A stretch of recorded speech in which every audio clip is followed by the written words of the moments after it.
ಮೈಸೂರಿನಲ್ಲಿ ಫುಡ್ ಸ್ಟ್ರೀಟ್ಗೂ ಕೂಡ ಕಾಲಿಟ್ಟಿದೆ ಸೌದೆ ಒಲೆ. ಇರಾನ್ ಯುದ್ಧದ ಹೊಡೆತಕ್ಕೆ ಸಿಲಿಂಡರ್ ಸಿಗದೆ ಸೌದೆಗೆ ಮೊರೆ ಹೋಗ್ತಾ ಇದ್ದಾರೆ.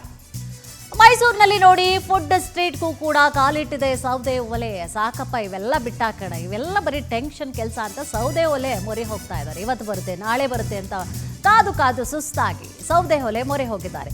ರಾಮಸ್ವಾಮಿ ವೃತ್ತದ ಸಮೀಪದ ಚಾಟ್ ಸೆಂಟರ್ನಲ್ಲಿ ಮೆನು ಕಡಿತವಾಗಿದೆ. ಸೌದೆ ಒಲೆಯಲ್ಲಿ ಗೋಬಿ ಮಂಚೂರಿ ಜೊತೆಗೆ ಫ್ರೈಡ್ ರೈಸ್ ಅನ್ನ ತಯಾರಿ ಮಾಡಿದ್ದಾರೆ. ಮೈಸೂರಿನಲ್ಲಿ ಫುಡ್ ಸ್ಟ್ರೀಟ್ಗೂ ಕೂಡ ಕಾಲಿಟ್ಟುಬಿಟ್ಟಿದೆ ಸೌದೆ ಒಲೆ. ಅವ್ರಿಗೂ ಕೂಡ ಕಾದು ಕಾದು ಸಾಕಾಯ್ತು. ಇವತ್ತು ಬರುತ್ತೆ ನಾಳೆ ಬರುತ್ತೆ, ಹರಮು ಜಲಸಂಧಿಯಿಂದ ಹಡಗುಗಳು ನಮ್ಮ ಸಮಸ್ಯೆಗಳೆಲ್ಲ ಪರಿಹಾರ ಆಗತ್ತೆ ಅಥವಾ ಯುದ್ಧ ನಿಲ್ಲುತ್ತೆ ಅಂತ ಅನ್ಕೊಳ್ತಾ ಇದ್ರು. ಬಟ್ ಅದು ನಿಲ್ಲುವಂತಹ ಲಕ್ಷಣಗಳು ಕಾಣಿಸ್ತಾ ಇಲ್ಲ. ಅಲ್ಲಿ ಹಡಗುಗಳು ಏನು ಸ್ಟ್ರಕ್ ಆಗಿದೆ ಅವು ಕೂಡ ಬರುವಂತಹ ಸಾಧ್ಯತೆಗಳು ಕಡಿಮೆ ಇದೆ.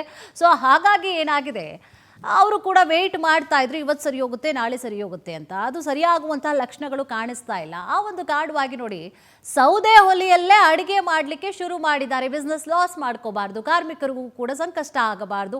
ಜೊತೆಗೆ ಹಾಲು ಹಾಕ್ತಾರೆ, ತರಕಾರಿ ಹಾಕ್ತಾರೆ, ದಿನಸಿ ಪದಾರ್ಥಗಳನ್ನು ಕೊಡ್ತಾರೆ.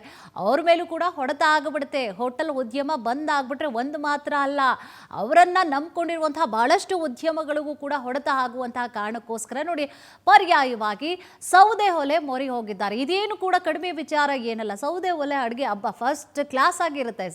ಹಂಗೆ ನೋಡೋದಾದರೆ LPG ಗ್ಯಾಸ್ ಸಿಲಿಂಡರ್ಗಳಿಂತಲೂ ಕೂಡ ಹೆಚ್ಚಿನ ಆರೋಗ್ಯ ರೀತಿಯಲ್ಲೂ ಕೂಡ ಬಹಳಷ್ಟು ಬೆಸ್ಟ್ ಅಂತಲೇ ಕೂಡ ಹೇಳ್ಬೋದು.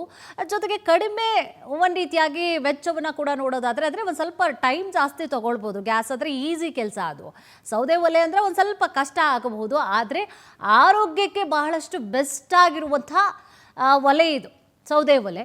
ಬಟ್ ಒಂದು ಸ್ವಲ್ಪ ಅಡುಗೆ ಮಾಡೋರಿಗೂ ಕೂಡ ಸಂಕಷ್ಟ ಆಗುತ್ತೆ. ಏಕೆಂದರೆ ಒಲೆ ಜೊತೆಗೆ ಹೊಗೆ ಬರ್ತಾ ಇರುತ್ತೆ, ಅವೆಲ್ಲ ಒಂದು ಸ್ವಲ್ಪ ಕಷ್ಟ ಅನಿಸಿದ್ರು ಕೂಡ. ಬಟ್ ಇದು ಜನರಿಗೂ ಕೂಡ ಬಹಳ ಪ್ರೀತಿ ಆಗುತ್ತೆ. ಮಾಡೋರ್ಗೆ ಒಂದು ಸ್ವಲ್ಪ ಕಷ್ಟ ಆಗ್ಬೋದು, ಒಂದು ಸ್ವಲ್ಪ ಟೈಮ್ ಕೂಡ ಹಿಡಿಬೋದು. ನೋಡಿ ಮೈಸೂರು ಸ್ಟ್ರೀಟ್ಗಳಲ್ಲೂ ಕೂಡ ಈಗಾಗಲೇ ಯಾವುದರ ಮೊರೆ ಹೋಗ್ತಾ ಇದ್ದಾರೆ ಅಂದರೆ ಸೌದೆ ಒಲೆ. ಯಾಕೆಂದರೆ ಇದು ಸದ್ಯಕ್ಕೆ ನಿಲ್ಲುವಂತಹ ಲಕ್ಷಣಗಳು ಕಾಣಿಸ್ತಾ ಇಲ್ಲ. ಯುದ್ಧ ಒಂದು ಕಡೆ, ಜೊತೆಗೆ ಹಡಗುಗಳು ಏನು ಬರುವಂತಹ ಲಕ್ಷಣಗಳು ಕೂಡ ಕಾಣಿಸ್ತಾ ಇಲ್ಲ. ಹೀಗೆ ಆದರೆ ಸಿಲಿಂಡರ್ ಬೆಲೆ ಕೂಡ ಡಿಮ್ಯಾಂಡ್ ಜಾಸ್ತಿ ಆಗ್ತಾ ಇರುವಂತಹ ಕಾರಣವಾಗಿ 1 to ಡಬಲ್ ಕೊಟ್ಕೊಂಡು ತಂದು ಅಡುಗೆ ಮಾಡೋದು ಭಾಳ ಕಷ್ಟ ಆಗುತ್ತೆ. ಆ ಒಂದು ಹೊಡೆತವನ್ನು ಏನು ಮಾಡಬೇಕಾಗುತ್ತೆ, ಕಸ್ಟಮರ್ಸ್ ಮೇಲೆ ಹಾಕಬೇಕಾಗತ್ತೆ. ಗ್ರಾಹಕರು ಊಟಕ್ಕೆ ಬರ್ತಾರಲ್ವ, 10 ರೂಪಾಯಿ ಬದಲು 20 ರೂಪಾಯಿ ಹಾಕಬೇಕಾಗತ್ತೆ. ಯಾಕೆಂದರೆ ಇವರು ಸಿಲಿಂಡರ್ ಡಬಲ್ ಕೊಟ್ಟು ತಗೊಂಡಿದ್ರೆ. ಸೊ ಅವೆಲ್ಲ ಬೇಡಲೇ ಬೇಡ. ಸೌದೆ ಒಲೆಯಲ್ಲಿ ಅಡುಗೆ ಮಾಡಿಕೊಟ್ಬಿಡೋಣ ಅಚ್ಚುಕಟ್ಟಾಗಿ. ಇವ್ರು ಏನಾದರೂ ಮಾಡ್ಕೊಳ್ಳಿ, ಸರ್ಕಾರದ ಮೇಲೂ ಕೂಡ ಅವರು ನಂಬಿಕೆ ಇರಿಸ್ಕೊಳ್ತಾ ಇಲ್ಲ. ಸರ್ಕಾರವೂ ಕೂಡ ಅವ್ರು ಹೇಳಾಯಿತು, ಸರ್ಕಾರ ಎಲ್ಲ ಸಮಸ್ಯೆ ಬಗೆಹರಿಸ್ತಾರೆ ಅಂತ ಹೇಳಿ ಅಂದ್ಕೊಂಡಿದ್ರು. ಯಾಕೋ ಒಂಥರ ಬಗೆಹರಿಯುವಂತಹ ಲಕ್ಷಣಗಳು ಕಾಣಿಸ್ತಾ ಇಲ್ಲ ಅಂತ ಈ ರೀತಿಯಾದಂಥ ಪ್ಲಾನ್ ಮಾಡ್ಕೊಂಡಿದ್ದಾರೆ.